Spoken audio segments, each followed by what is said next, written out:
Salut les gars, bienvenue dans une nouvelle vidéo où je regarde des trucs, j'en parle en même temps et c'est tout le contenu que je propose. Maintenant, vous vous demandez sûrement, attends une minute, ça ne fait pas encore 2 mois et demi. Pourquoi une autre vidéo de Just Lando? Parce que j'ai compris qu'un jour je mourrai, et toi aussi. Je ne veux pas regretter de ne pas connaître toutes ces grottes où tant de morts tragiques ont eu lieu, car voir des gens souffrir, c'est un peu mon truc préféré. Maintenant, avant que tu te dises que ça a l'air tordu, si tu meurs en te coinçant dans un trou 2 fois plus petit que ton propre corps et que tu meurs ensuite étouffé par asphyxie, tu ne peux pas me dire que tu ne l'avais pas vu venir. Tu vois ce que je veux dire? En fait, je me suis vraiment plongé dans les histoires d'accidents de spéléologie parce que je déteste être coincé dans des espaces exigus. Du coup, c'est vraiment amusant de regarder d'autres personnes le faire à ma place. Ça me fait juste me sentir vraiment à l'aise sur mon propre canapé. Et maintenant, toute ma page d'accueil YouTube, c'est juste mort dans une grotte, mort dans une grotte, mort dans une grotte, vidéo de Penguin Zero, mort dans une grotte, mort dans une grotte. Je me dis que c'est sûrement mauvais pour ma santé mentale, mais beaucoup de choses le sont. Parfois, il faut choisir et laisser le reste. Moi, je préfère regarder des gens mourir dans des grottes. Comme vous le voyez, je suis dans une grotte pour cette vidéo. Je me suis dit, pourquoi regarder des gens prendre des risques si je ne le fais pas moi-même? Il faut montrer l'exemple. Et croyez-le ou non, acheter des manoirs souterrains, ce n'est pas si cher que ça. Vous voyez ce que je veux dire? Qui l'aurait cru, hein? Ça doit sûrement avoir un rapport avec le fait que personne ne veut vivre ici, bordel. Mais bon, le but d'avoir de l'argent, c'est de le dépenser. J'ai raison, non? J'ai trouvé ça sous mon canapé récemment. C'est juste de la petite monnaie, je vais sûrement la remettre. Mais bref, restons concentrés et apprenons-en plus sur quelques idiots vraiment stupides qui font des choses vraiment débiles et qui subissent des conséquences très prévisibles. Allons-y. La grotte Wayanapanapa. Le 29 janvier 2017, Gregory Wilhelm, âgé de 32 ans, était en vacances à Maui, à Hawaï. Rien de tel qu'un homme de 32 ans avec la vie devant lui, sûrement des enfants et une femme à la maison. Il jette sa vie par la fenêtre simplement parce qu'il a une étrange obsession d'être à l'intérieur des rochers pour une raison quelconque. Il n'y a rien de comparable. Lors d'une journée amusante au parc d'État de Wayanapanapa, le groupe a découvert l'entrée des grottes de Wayanapanapa, mais leur visite a viré au cauchemar. Je n'arrive pas à me faire à ce nom, mec. Appelons-la simplement la grotte, pourquoi pas? Parce que c'est ce que tout le monde qui entre dans ces grottes se dit malgré tous les risques évidents pour la santé et la sécurité. Va pour la grotte, pourquoi pas? Ils ont choisi de se baigner dans le bassin éclairé près de l'entrée de la grotte. Pendant que les femmes restaient près du bassin, Gregory a convaincu ses amis d'explorer la grotte avec lui. Gregory a improvisé en utilisant son téléphone comme lampe de poche, protégé dans un sac de congélation contre l'humidité. S'ils avaient prévu d'explorer la grotte, ils auraient sûrement apporté une lampe. Comment comptes-tu entrer dans un espace étroit avec de l'eau? Donc, deux des choses que je déteste le plus au monde, les espaces claustrophobes et la possibilité de suffoquer, et tu ne vas apporter rien d'autre que ton téléphone qui ne sert que de lampe de poche et littéralement rien d'autre. En cas de décès lors d'un incident de spéléologie, il ne devrait pas simplement noter « mort dans un accident de spéléologie ». C'est un suicide, car c'est ce que tu fais en entrant dans cette putain d'entrée. Tu vois ce que je veux dire? Les femmes ont choisi d'attendre dans le bassin près de la grotte. Une amie s'est avancée dans l'obscurité et, après quelques mètres, a atteint un endroit où l'eau arrivait à la taille et a rencontré une roche bloquant le chemin. Vous pouvez deviner ce qu'ils vont faire ensuite? Je vais dire qu'ils vont continuer, tu vois ce que je veux dire? Genre, évidemment, s'il y a un obstacle sur ton chemin, tu trouves juste un moyen de le contourner, non? Continue juste, mec. Regarde où ça mène. Sous le rocher se trouvait un bassin profond, un endroit populaire pour les plongeurs, mais sans équipement adéquat. Ils ont convenu de faire juste une plongée rapide d'environ 1 minute avant de remonter à la surface. Gregory étant le seul avec une lampe fonctionnelle, son ami l'a suivi sous l'eau. Bientôt... Ils utilisent pas son téléphone dans un sac de congélation, c'est ce qu'ils utilisent pour s'orienter. Je n'ai littéralement aucune idée de ce qui va se passer ensuite. Vraiment aucune. Ils ont constaté que la profondeur dépassait leurs attentes. La curiosité a poussé Gregory à explorer plus loin dans un passage étroit. Mais alors que l'eau... L'eau montant, son ami effrayé a nagé vers la surface dans l'obscurité sans Gregory. Espèce d'idiot! Oui, je ferais pareil. Gregory n'a eu que de bonnes idées aujourd'hui, et à une décision près, il pourrait vous tuer tous les deux. Je pense que le laisser derrière est la seule voie vers une vie longue et prospère. C'était une excellente décision de ta part. Dire à Gregory qu'on le laisse derrière. Finalement, pourtant, Gregory a dû essayer de faire demi-tour, pour se retrouver entouré par l'obscurité. Il a compris qu'il devait respirer puis s'est retourné. Tu sais, Greg, je comprends. Parfois, j'oublie aussi de respirer, mais c'est généralement parce que je mange une boîte entière de Cheez-It trop vite. C'est la seule raison pour laquelle je le fais. Toi, tu le fais pour une raison bien plus stupide. Pris de panique, il a cherché une sortie, trouvé une poche d'air, mais compris vite que la grotte était imprévisible. Le niveau de l'eau changeait de façon spectaculaire avec le temps, et de forts courants ainsi que des vagues violentes étaient fréquents. Heureusement, son téléphone ne marche pas sous l'eau. Avec la lumière de son téléphone, il a l'impression que le monde lui appartient. Tu vois? Deuxième décision. Avant de manquer d'air, il s'est enfoncé plus loin. C'est une bonne idée. L'ami de Gregory est réapparu miraculeusement à leur point de plongée, mais Gregory restait introuvable. Tant mieux pour lui. Il a bien fait de le laisser tomber. Gregory était une tête brûlée. Il n'y avait rien à faire. La loi du plus fort. Son ami a choisi de survivre. Moi aussi, je l'aurais fait. Je ne l'aurais même pas suivi, mais franchement, je l'aurais laissé tomber aussi parce que, je veux dire, qui en a quelque chose à foutre? Les deux femmes sont entrées dans la grotte et y ont trouvé l'ami de Grégory paniqué et désorienté. Comprenant que Grégory était en danger, son ami est retourné dans la grotte dans l'obscurité. Non, l'ami de Grégory. Pourquoi faire ça? Je viens de te défendre, de vanter tes décisions et de dire que laisser Grégory était une excellente idée, puis tu fais ça et me fais passer pour un connard. Il a demandé aux deux femmes de crier pour qu'ils puissent utiliser le son comme guide afin de retrouver son chemin. Oui, ça marcherait. Lors de sa troisième plongée, il a aperçu une petite lumière au loin qui devenait de plus en plus brillante à mesure qu'il s'en approchait. Il s'est avéré que c'était la lampe torche du téléphone de Grégory. Cependant, lorsqu'il l'a ramassée, Grégory était introuvable. Il est retourné auprès de ses amis et ensemble, ils se sont précipités hors de la grotte. Malin, malin. Bien joué, l'ami de Grégory. On peut dire sans se tromper qu'il est mort, tu sais? Je veux dire, tu ne peux plus le contacter maintenant puisque son téléphone est tombé. Grégory est mort, va chercher de l'aide et n'entre plus jamais dans la grotte, s'il te plaît. Le service d'incendie de Hannah a aussitôt alerté les secours. Plus tard, des rapports ont précisé que Grégory avait perdu ses repères dans un passage très étroit. Chaque échec à rebrousser chemin augmentait sa panique. Il a finalement pris une mauvaise direction et, quand il a essayé de retrouver son chemin, il était trop tard. Il s'est noyé dans l'obscurité totale. C'est peut-être la façon la plus terrifiante de mourir. Au moins, ça a sûrement été rapide, 1 à 2 minutes, mais franchement, être à l'envers, sous l'eau, dans le noir et à l'étroit, ce n'est vraiment pas dans mon top 5 des façons de mourir. Tu vois? À leur arrivée, les secouristes ont retrouvé le corps de Grégory à 23 mètres de profondeur dans la grotte. La tragédie de Goss Canyon. Au moins, il est mort en faisant ce qu'il aimait. En étant un idiot. Passons à la suite. Le 17 septembre 2000, les frères Michael et Paul Hayden ont décidé d'explorer un puits abandonné à Goss Canyon, à La Cruz. Excellente idée. Honnêtement, je soutiens déjà ces deux gars. Santa Montrose, Californie, une grotte familière depuis l'enfance grâce à des visites avec leurs 4 frères et sœurs. Cette grotte avait des corniches sèches, des trous et un bassin d'eau d'environ 30 mètres de profondeur. Je suis content qu'il y ait un bassin d'eau. Vous devriez tous les deux aller voir. On ne sait jamais ce qu'on peut y trouver. Peut-être même ton cadavre à la fin. Mais ils sont entrés dans la grotte par une petite entrée de 3 pieds sur 4. Non. Tout ce qui est plus petit qu'une porte normale, comme une porte standard, moi je ne passe pas par là. Donc ces gars viennent tous les deux de signer leur propre arrêt de mort, parce que c'est le seul endroit où ce chemin mènerait. Cela menait à un passage horizontal d'environ 15 mètres. Paul, sergent-chef et plongeur d'élite de la force de sauvetage de l'US Air Force, a pris la tête avec son équipement de plongée. Il est préparé, contrairement au précédent, et cette partie de la vidéo s'appelle Tragédie de Goss Canyon. J'imagine que sa connaissance et son entraînement ne lui serviront pas cette fois. On lui a donné 2 heures d'air et une GoPro sur la tête comme lampe. Michael est resté près du bassin pour surveiller son frère. Ils utilisaient une corde reliée à un rocher dans la grotte principale.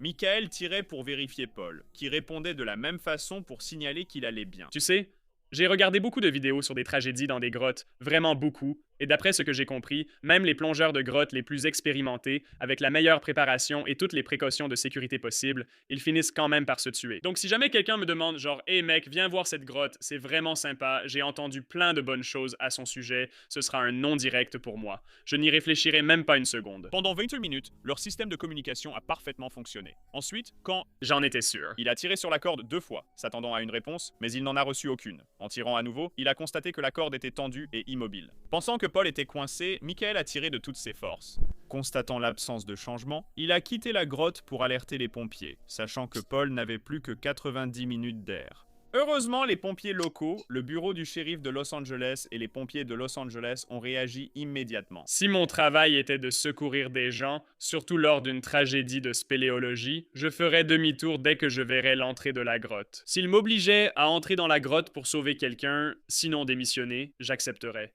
Ce serait mon dernier jour de travail. Il s'est vite rendu à l'entrée de la grotte pour lancer le sauvetage. Les images de la GoPro de Paul, retrouvées, ont montré l'instant précis où il a enlevé son détendeur pour respirer l'air d'une poche d'air d'un puits abandonné. L'air de cette cavité, formé dans les puits d'eau ou naturellement dans la grotte, stagnait et était contaminé par des gaz de décomposition issus du sol, de la roche et des matières organiques. Ceci provoque une dangereuse hausse du dioxyde de carbone. Bien que Paul ait été plongeur sous-marin, il n'était pas certifié en plongée spéléologique. Non, il ne l'était pas. Selon moi, toute personne détenant ou désirant une licence de plongée souterraine devrait soit être internée en psychiatrie, soit surveillée pour risque de suicide, car ce sont les seules raisons logiques de vouloir cette licence. Les images montraient qu'il descendait dans le puits et filmait l'immersion de Paul sans qu'il tente de remettre son détendeur. Il a perdu connaissance instantanément, devenant incapable de réagir et s'empoisonnant involontairement avec du dioxyde de carbone mourant en 1 ou 2 minutes alors qu'il coulait au fond. Ce pauvre gars, si seulement il y avait eu un moyen d'éviter cet incident tragique. Ouais, il ne faut pas faire de plongée en grotte.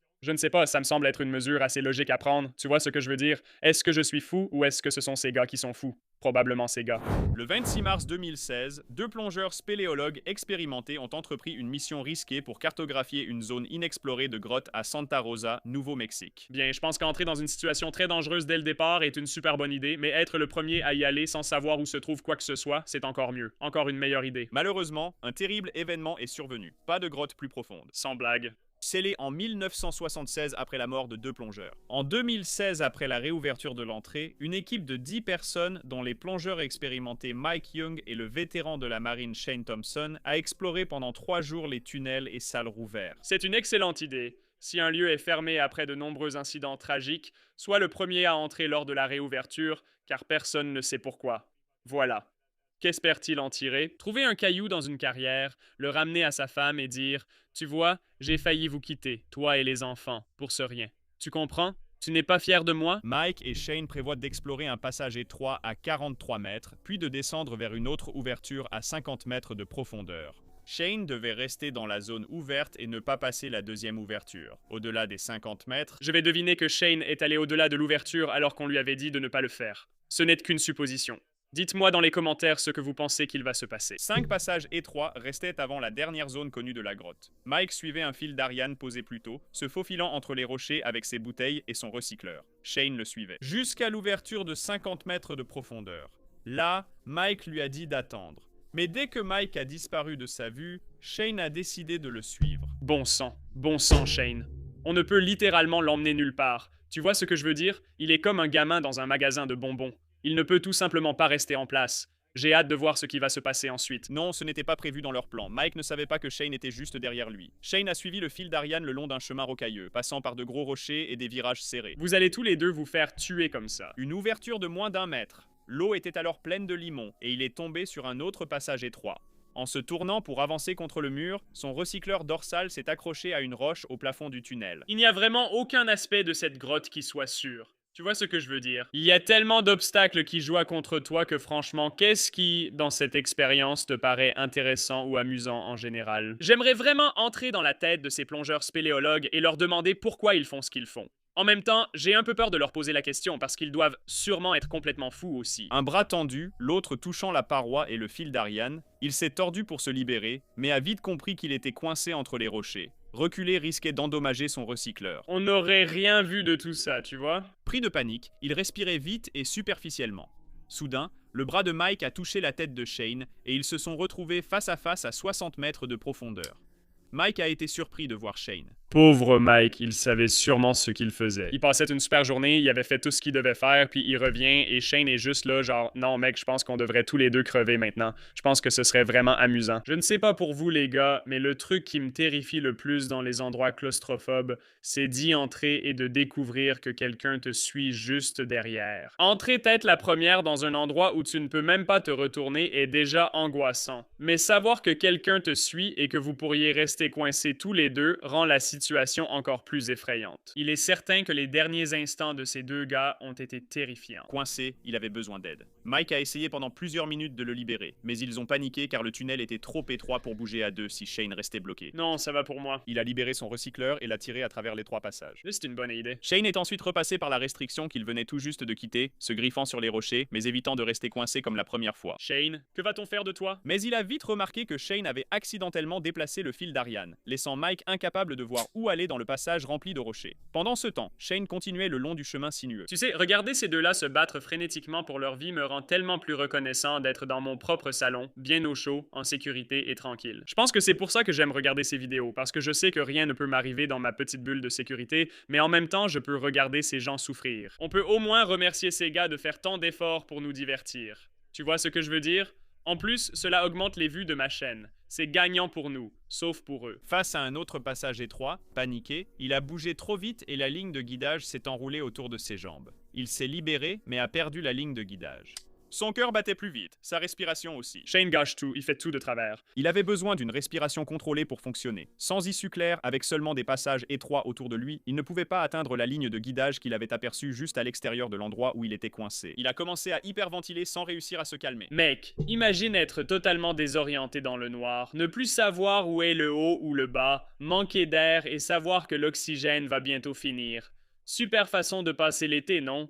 Je ne sais pas pour vous. Je pense qu'ils devraient faire ça. Au lieu d'envoyer les gens en prison, ils devraient juste les faire de la plongée spéléo pendant un week-end. Tu sais, selon la gravité du crime. Genre, si c'était un meurtre au premier degré ou quelque chose comme ça, tu pourrais probablement dire « Tu dois aller plonger dans cette grotte vraiment dangereuse et inexplorée une fois par semaine jusqu'à tes 80 ans » ou un truc du genre. Je lance juste des idées comme ça. Je pense qu'on devrait probablement intégrer ça dans le système judiciaire, mais je trouve que c'est une idée fantastique. À ce moment, Mike est réapparu. Voyant Shane très effrayé, il chercha une ouverture autour des rochers, saisit Shane par les épaules et le retourna. Mike fait tout le gros du travail. Il gère tout. Il aurait pu faire ça tout seul sans problème. Et puis Shane est juste là pour tout gâcher encore et encore. C'est juste triste à voir, tu sais. Il s'est jeté en avant et a nagé sous Mike, mais s'est retrouvé de nouveau piégé, cette fois sous son corps, incapable d'avancer. Désespéré, Shane s'est débattu et a donné des coups de pied tandis que Mike protégeait son visage. Ses talons ont déchiré la combinaison de Mike et l'ont éraflé contre les rochers avant qu'il ne se libère. Mike réalisa après coup qu'il fonctionnait encore et que son équipement était presque intact, sauf une soupape déchirée laissant entrer de l'eau à 11 degrés Celsius et la perte d'une palme. Ouais, ajoutons ça à la longue liste de dangers de cette grotte. Il fait aussi 11 degrés. Tu vois, il faut faire avec. Pour la récupérer peu après. Les nerfs à vif, Shane a continué le long du fil d'Ariane, déterminé à s'échapper. Son recycleur ne suivait pas son rythme rapide, il a donc utilisé sa bouteille de secours en approchant de nouveaux passages étroits. Tu sais, ça c'est fou comme une animation à petit budget, là, très lente de ces incidents de spéléologie peut quand même me donner de l'adrénaline et tout ça.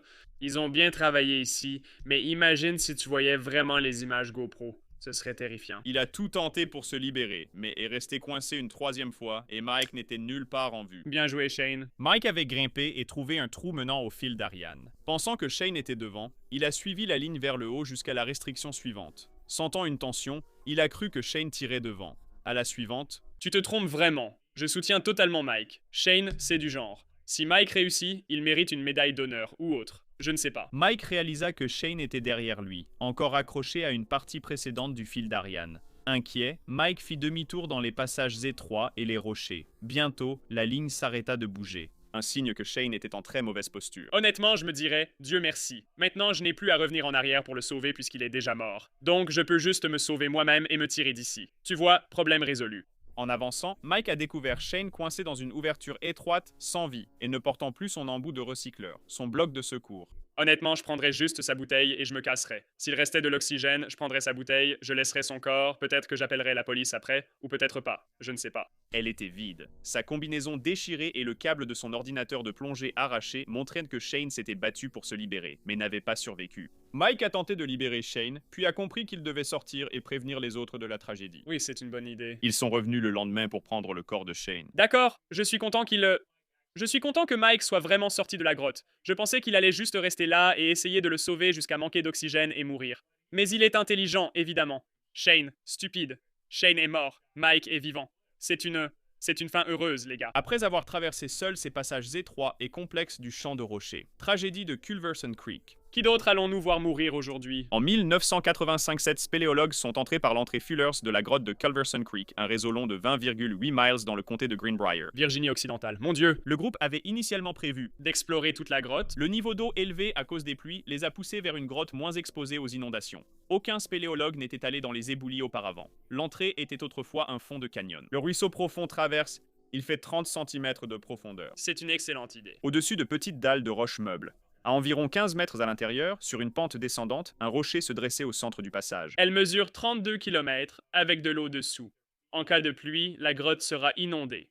Elle fait 60 sur 90 cm. Et puis aussi, les spéléologues n'ont aucune expérience. C'est comme un rêve devenu réalité pour tous les spéléologues en général. C'est vraiment la pire situation possible et tu as l'occasion de la vivre. C'est ça que ces gars-là adorent. Un ruisseau coule sur la gauche. À 15h53, spéléologues ont passé le rocher pendant que 3 autres étaient en train de le faire, menés par Eric Socle, âgé de 26 ans. Au centre du rocher, Eric Socle a vu celui-ci soudain penché à gauche. Les spéléologues ont tenté de l'arrêter, mais la roche a bougé et a coincé Socle debout par la tête. Un spéléologue est parti chercher de l'aide pendant que les 4 autres tentaient vainement de déplacer le rocher. Ça me foutrait une sacrée trouille. Pas pour lui en particulier. Il est déjà mort, mec. Je veux dire, il faut laisser tomber ce gars, Socle, mais les 3 autres spéléologues qui sont passés au-delà de lui et qui sont maintenant coincés parce que ce rocher est tombé, ça me foutrait vraiment la trouille. Vraiment. Un spéléologue a soutenu Socle, tandis que 3 compagnons cherchaient dans la grotte d'entrée de quoi faire levier. Ils ont tenté avec de vieilles pièces de camion, sans succès. Un spéléologue est parti chercher un cric hydraulique, un autre a appelé. C'est une bonne idée. Le Region Cave Rescue Network à 16h10. Socle a perdu connaissance 30 secondes après l'éboulement et a cessé de bouger 1 minute plus tard, à 15h59.